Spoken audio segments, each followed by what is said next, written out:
In this video, I'll cover what I think are the most important features of a portable monitor as it pertains to the Steam Deck, and review a monitor that is the closest I can find for about $100. A lot of people on Reddit ask a similar question: what's the best portable monitor for Steam Deck?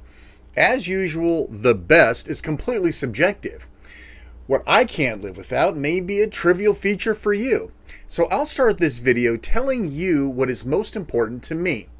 I'm looking for a clear, bright 1080p 15-inch IPS display with good viewing angles. 13 inches is too small, 17 inches is too big. HDR is a plus, but not a requirement. It needs both USB-C as well as HDMI input, and the HDMI port needs to be a full-size port, so I don't have to drag around and subsequently lose any sort of mini or micro HDMI adapter. That allows dongle-based devices like the Chromecast to work without yet another adapter.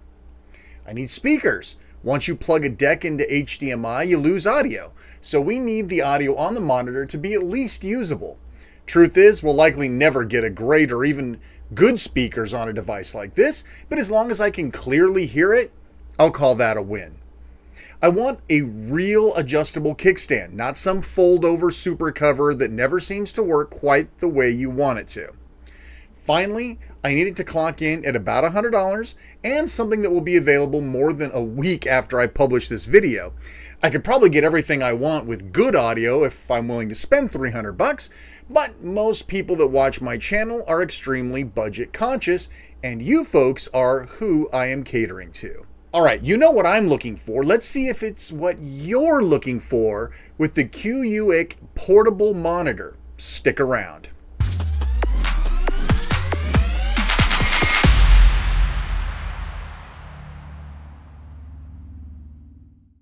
Let's do a really quick unboxing. Many of you have praised the quick cut unboxing and reveal, so let's continue that. Upon opening the box, we find a surprise carrying case. Beautiful. The unit itself, a simple one-sheet manual. Underneath we'll find the power brick, a USB-C to USB-C cable, a USB-C to USB-A cable, presumably for the power brick, and a full-size HDMI to HDMI cable. Pulling it out, this thing looks pretty good. Good first impressions.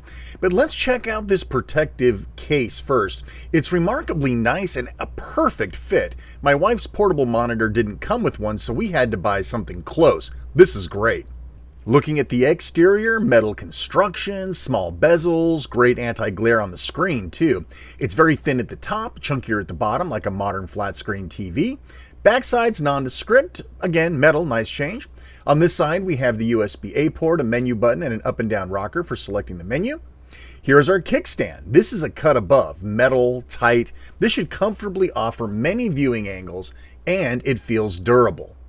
Pretty much a top-notch design, and I am impressed. Looking at the side of the unit, we have the USB-A port, the menu button, and rocker. And it's nice that they are clearly identified. On this side, we have the full-size HDMI, huzzah! We have two USB ports and the headphone jack. Also very clearly marked on the back, very nice.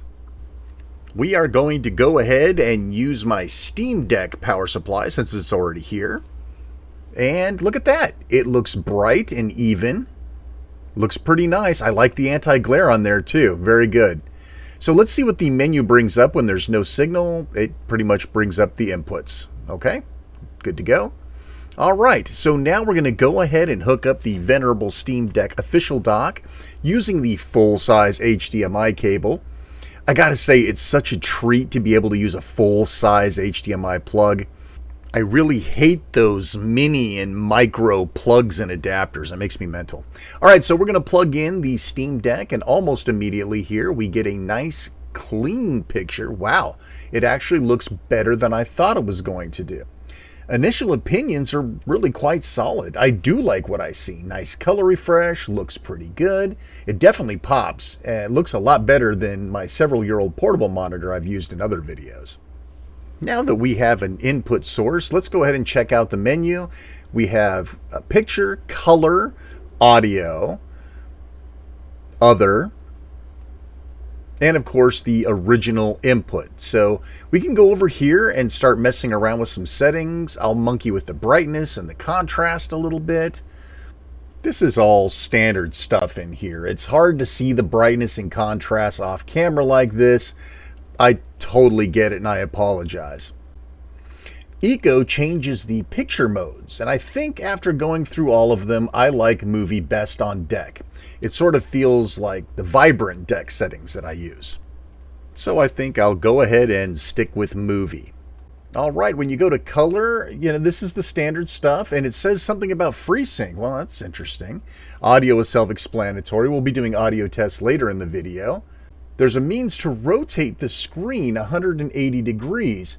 That's kind of a nice feature. I'm not sure exactly when I would use something like that. I'm sure I could come up with something, but it's nice all the same. And of course, we have the same exact menu that we had before with no signal. It is time to play some games, and we're going to look at Far Cry 6. I'm sorry, it's nearly impossible to appreciate an off-screen recording, but hopefully you can get what you need from it. Now, I'm not seeing any ghosting or refresh issues, and the colors are looking really good. They really pop here, and of course you can mess with the color and picture to your heart's content, and I personally tend to favor a bit of oversaturation with my colors. I'm pretty impressed. This is definitely better than playing on the tiny screen, and I think anybody would appreciate being able to play it at 15 inches over 7 inches. We'll use Hogwarts Legacy, which should have HDR, but I couldn't quite get that to line up. You can force HDR on with the menu, but as you can see, it really just isn't working out. Now currently we're mirroring the DEC 720p screen, but let's go ahead and force Hogwarts into 1080p and see how that works out for us. We'll restart the game, and then we'll check it out. Well, there is no doubt that it looks better, but we just can't keep up with the frame rate. We can't even hold a solid 30 in this mode.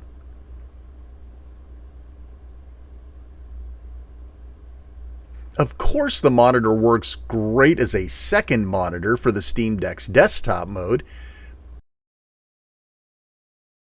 Great compliment.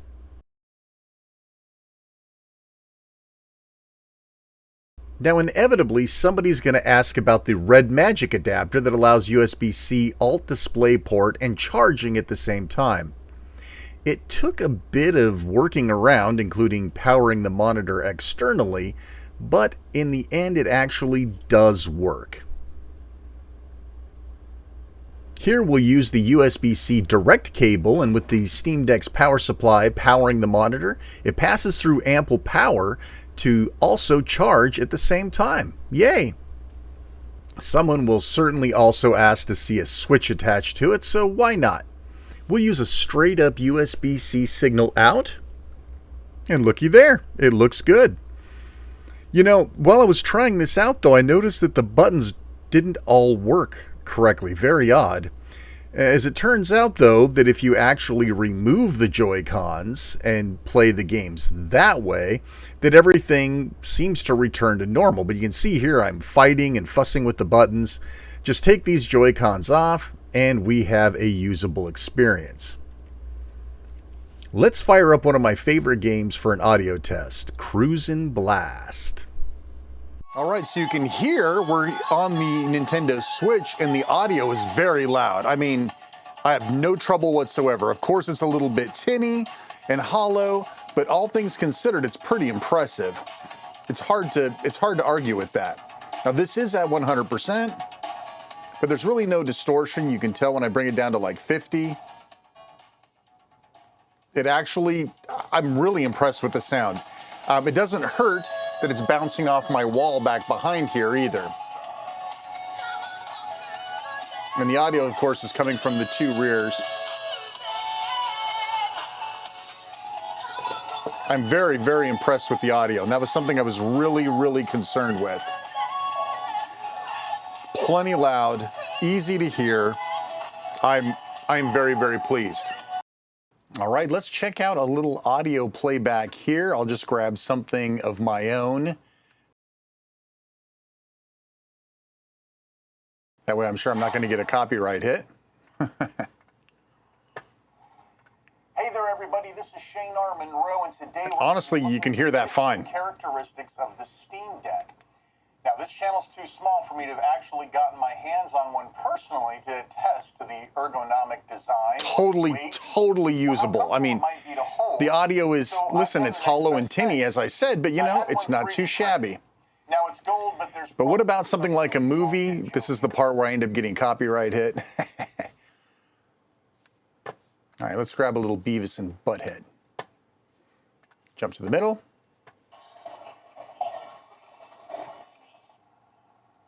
Of course, there's no dialogue here.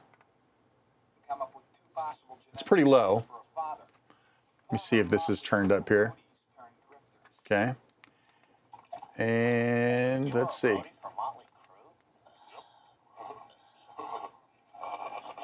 Yeah, not quite as good as the YouTube video, but still pretty impressive. I'm not disappointed at all with the audio quality here from the movie perspective. Obviously, if we wanted to do VLC, some locally stored movies, that would probably change things as well. But overall, the sound quality here is, it's not good quality, but it's good loudness and clear, even at 100% almost all the time. And that's something that, listen, you're going to have a hard time finding another monitor at this price range that does that. Well, how did we do? Did we check the boxes? Clear, bright display. Check. HDR? Undetermined, but it wasn't a critical item anyway. USB-C and full-size HDMI? Check. Speakers loud enough to be useful? Check. Real usable kickstand? Check. Roughly $100? Check. And as a bonus, we get a very nice carrying sheath, which most of these do not have. Plus, it's metal and not plastic. And who doesn't love that? Whether this device will still be available by the time you see this video, well, that remains to be seen. But it is an Amazon choice, and CUIUIC has a storefront on Amazon, so we can hope that it's still there. I'm Shane R. Monroe. Please like, subscribe, hit the bell, and get notified of future videos just like this one. Thanks again so much for watching, and take care.